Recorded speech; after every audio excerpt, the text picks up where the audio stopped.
All right, thank you. All right, so today we're going to talk about fine-tuning of models.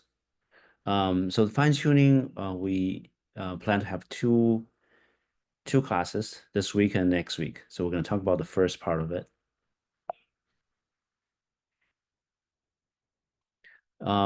Again, quotes of the day. I think because we're going to talk about fine-tuning, so I think this quote from Thomas Edison is very, on the point. There's a way to do it better. Find it. So we're going to look at once we have a foundation model, how we can make it better so that it can tailor to your needs and to help you with some specific domain knowledge or a specific task. Essentially, fine-tuning is to adapt the pre-trained large language model to custom data sets and target tasks. So these data sets and target tasks could be, dialogues for chatting, could be summarization, could be, other different tasks that you are interested, or a particular domain that you are interested. So we're going to talk about two categories of fine tuning today. One is called instruction fine tuning, which is use additional instructions to help the language model to learn to perform human-like tasks. And these materials are from largely chapter 5 of the textbook. The second part we're going to talk about today is the parameters efficient fine-tuning. That is to use less compute resources to fine-tune large language models. And some of the materials are from a few papers, and some of the materials on PEFT are from the chapter 6 of the textbook. So why do we need to do instruction fine-tuning? So first of all, fine-tuning, as we said, can enhance to learn more about domain-specific knowledge. For instruction fine-tuning, what really want to learn really about the task is human-like tasks and step-by-step reasoning. So these are the situations where we need so-called instruction fine-tuning, because humans mostly interact with instructions or chat models. So there'll be some questions asked and you want to have the answer. So this type of interaction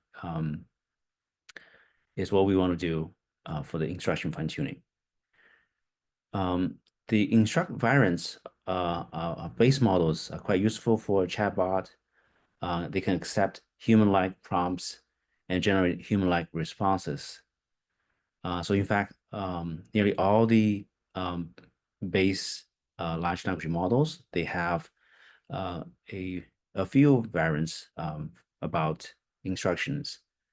So for example, this Llama 270 billion model, they have a chat variant pre-fine-tuned using this instruction fine-tuning. Also, T5 has its variant of FLAN T5, where it uses FLAN dataset to fine-tune its base model.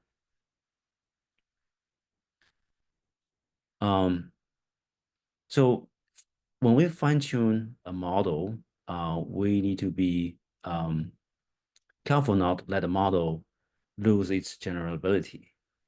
And that's why it's typical that when we do fine-tuning, we use so-called multitask instruction data set.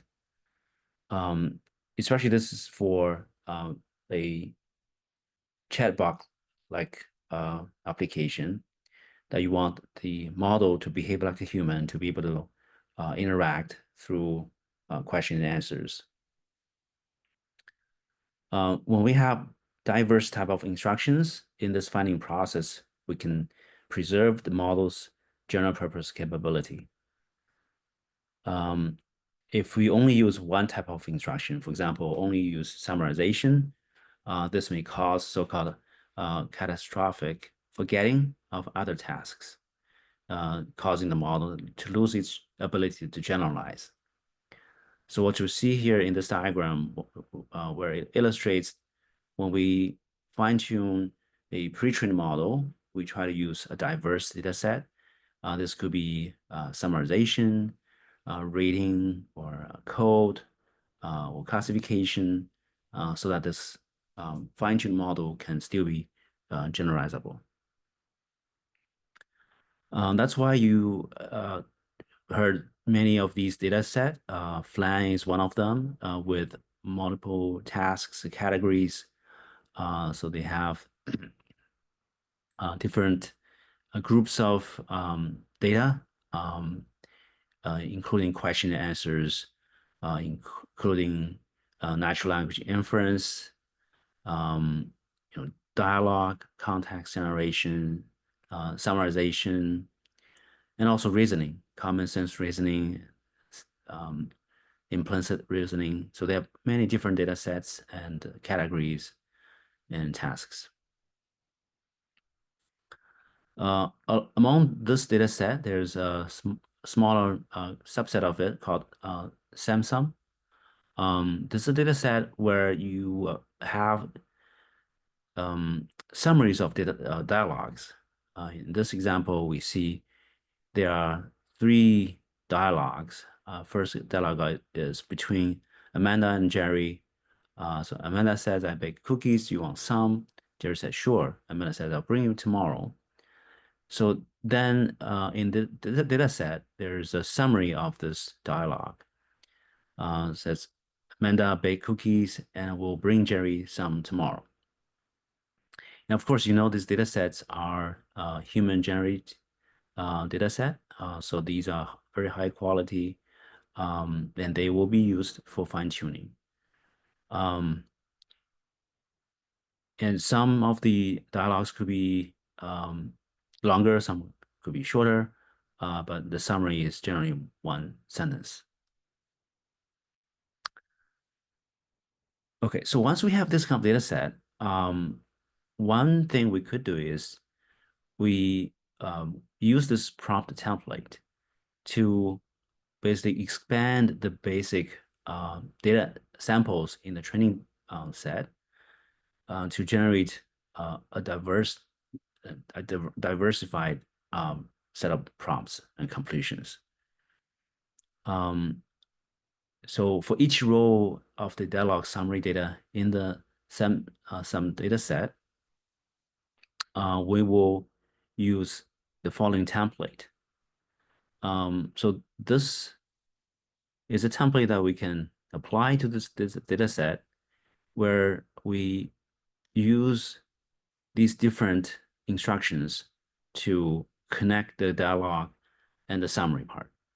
So what you see here is the same dialogue. Let's say Amanda and Jerry, that three sentences between them, and then followed by briefly summarize the dialogue. And then the next one will be the summary of that, where we know Amanda baked cookies and will bring Jerry some tomorrow. So that's the summary. So for the same dialogue in the summary, we could have another one as a leading sentence. Here's the dialogue. So then followed by the actual dialogue. And then we have instructions saying, write a short summary, then followed by the summary. Or we can have a leading sentence like dialogue, colon, and then the actual dialogue, and then what's the summary of this dialogue, and then the actual summary. So this for the one row of dialogue and summary pair, we could follow this pattern to generate 7 of these prompts and completions. So the benefit of doing this prompt template is that we can increase the training data set size by, in this case, 7 times, because we have 3 different ways of building this prompt and completion with instructions. So in this way, we can basically show different instructions where we expect to receive the summary from the given dialogue.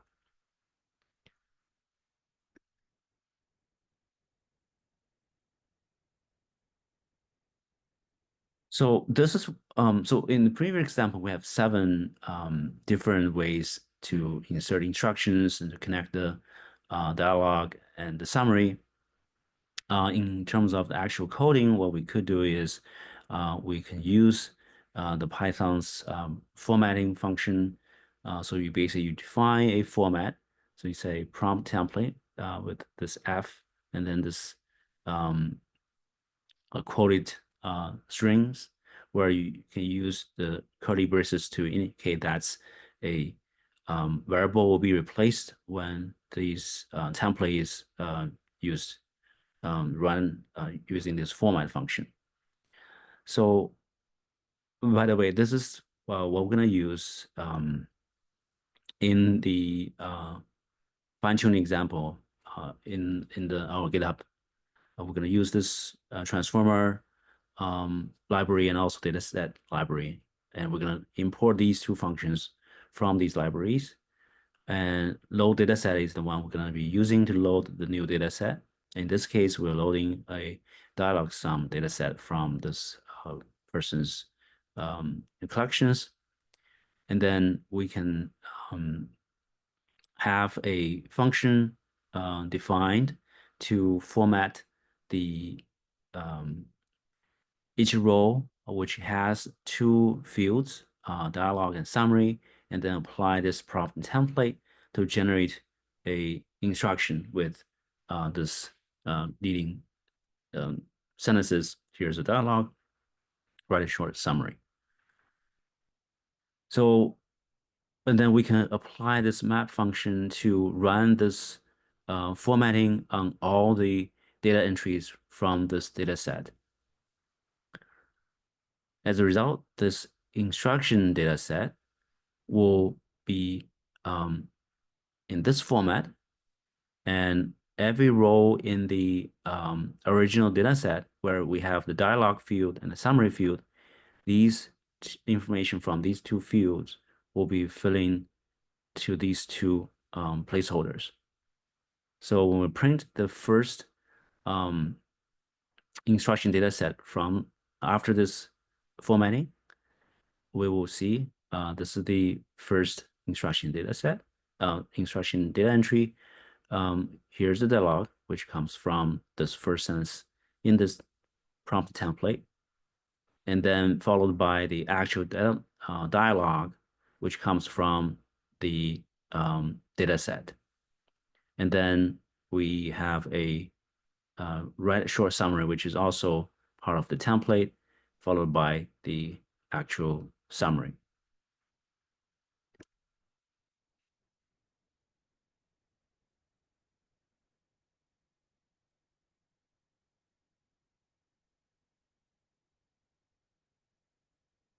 Okay, so once we have this instruction prompt, which we can generate using this format from the original data set, we're going to feed this instruction prompt, of course, divided to training and validation parts, splits, and then we feed into this fine-tuning process. So this fine-tuning process, uh, when we fine-tune this large language model, essentially we use this in the prompt the to generate a response. So the response will be coming from this fine-tuned LLM, and the response will be used to calculate with the difference between the output with the human baseline. So that's basically the summary part, which is given as a part of the data set. And then the loss function will be calculated. Oftentimes we use entropy loss to calculate, and then through back propagation, we will update the model weights, and the fine-tuned model will be updated. And this process will iterate through all the epochs you set. Um, so finally, you will have a fine-tuned model using this instruction prompt dataset.